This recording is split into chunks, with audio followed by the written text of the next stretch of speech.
दोस्तों कैसे हैं आप सब, कैसे गुजर रहे हैं आप लोगों के रोजे? आहिस्ता आहिस्ता गुजर ही रहे हैं यार। इस वक्त सबसे बेस्ट एंटरटेनमेंट जो हमें मिली हुई है रोजों में, ऑब्वियसली चैंपियंस ट्रॉफी। बहुत इंटरेस्टिंग मैचेस हो रहे हैं। पाकिस्तान ने साउथ अफ्रीका को हरा दिया, छोटी छोटी टीमें बड़ी टीमों को हरा रही हैं। न्यूजीलैंड को बांग्लादेश ने हरा दिया और इंडिया को श्रीलंका ने हरा दिया। एक बड़ा मजे का कॉमेंट पढ़ा था मैंने क्रिक इन्फो पे, वो कह रहा था, उसने किसी के कॉमेंट के रिप्लाई में उसने किया हुआ और वो कमेंट था कि बड़े अपसेट हो रहे हैं चैंपियंस ट्रॉफी में। तो उस बंदे का रिप्लाई बड़ा जबरदस्त था। उसने कहा कि कोई अपसेट नहीं हो रहा भाई, ये जो रैंकिंग टीम है ना आईसीसी ने, ये सिर्फ इस बेस पे होती है कौन सी टीम अपने होम ग्राउंड पे सबसे ज्यादा मैच जीतती है। इस बेस पे उनको आईसीसी रैंकिंग पे वो 1 पे आ जाते हैं, 2nd पे आ जाते हैं, 3rd पे आ जाते हैं। जब बड़े टूर्नामेंट्स होते हैं, वर्ल्ड कप हो गया, आईसीसी चैंपियंस ट्रॉफी होगी, तब पता लगता है कौन कितने पानी। यहाँ पे आके पता लगता है कि किसकी रैंकिंग क्या होनी चाहिए।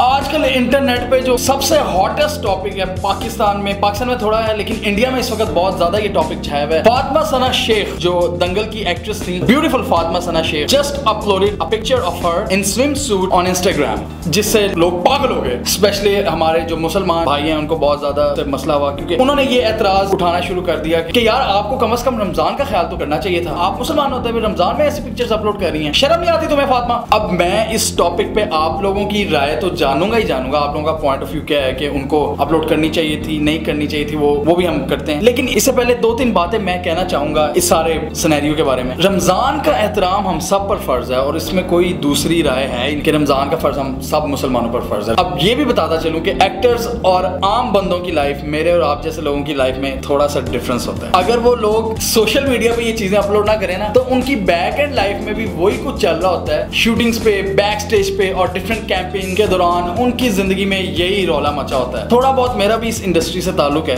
ये लोग हर वक्त बिजी होते हैं, बिल्कुल इसी तरह जैसे मेरे और आप जैसे आम लोग, मैंगो पीपल, ऑफिसेज में जाते हैं, अपना काम करते हैं। हमारी रूटीन इस तरह होती है और उनकी रूटीन थोड़ी हटके होती है। फातिमा शेख पर गुस्सा बनता नहीं। दूसरी बात, वो उनका पर्सनल अकाउंट है भाई। हम लोग कोई नहीं होते उनको जज करने वाले या उनको प्रेशराइज करने वाले कि ओए तुमने फलां वक्त पे ये चीज अपलोड तुम्हें करनी चाहिए थी और फलां वक्त पे तुम्हें ये चीज से रुकना चाहिए था। हम लोग उनको डिक्टेट करने वाले कोई नहीं हो। अब हम अगर सेलिब्रिटी से ये एक्सपेक्ट करना शुरू कर दें कि वो रमजान का एहतराम करें, तो मेरे और आप जैसे सुस्त लोग जो रमजान में सारा दिन टांगे ऊपर करके टीवी देख रहे होते हैं, हम लोगों को ये एंटरटेनमेंट कभी भी देखने को ना मिले जो 30 दिन हमें ये चीजें मिलती हैं टीवी पे। उसमें चाहे हिंदू हो, मुसलमान हो, क्रिश्चियन हो, उन सबको उस प्रोसेस से गुजरना पड़ता है, उन सारे एक्टर्स को। तो ये तो हिपोक्रेसी हुई ना कि बैक एंड वाली लाइफ पे हम उन्हें कुछ नहीं कह रहे, हम इससे हमें कोई मसला नहीं है क्योंकि वो सामने नहीं आती, और जो चीज सामने आ जाती है उसमें हम कहते हैं हो। तो भाई ये कमर्शियलाइजेशन का दौर है। सेलिब्रिटीज डिफरेंट किस्म के कॉन्ट्रैक्ट्स में फंसे होते हैं। हर वक्त उनकी जिंदगी में किसी ना किसी ब्रांड की कैंपेन चल रही होती है। समझ लेके ऑर्डर होता है कि वो उनकी मर्जी होती है, ब्रांड उन्हें डिक्टेट करता है कि ये चीज तुमने इस वक्त लगानी है। ये जो सारी उनकी फोटोशूट थी, ये भी किसी ब्रांड की कैंपेन का हिस्सा थी। तो बिल्कुल इसी तरह जैसे आप लोग ऑफिस में जाके या डिफरेंट काम करके पैसे कमाते हैं, वो लोग उस तरह पैसे कमाते हैं और हम उससे एंटरटेन भी होते हैं। लेकिन कभी कभार हमारा जब दिल करे हम उन पे बैशिंग शुरू कर देते हैं, और वो भी रिलीजन के नाम पे। तो सर बनता ही नहीं है। She is just doing her job. अब आप लोगों ने मेरा पुठा पॉइंट ऑफ व्यू तो सुन लिया। आई वुड स्टिल वांट कि आप लोग भी इस बारे में कमेंट करें कि क्या किसी सेलिब्रिटी को रमजान के एहतराम में अपनी वो कैंपेन मिस करा देनी चाहिए जिससे खतरा हो कि ये रमजान के एहतराम के खिलाफ जा रहा है।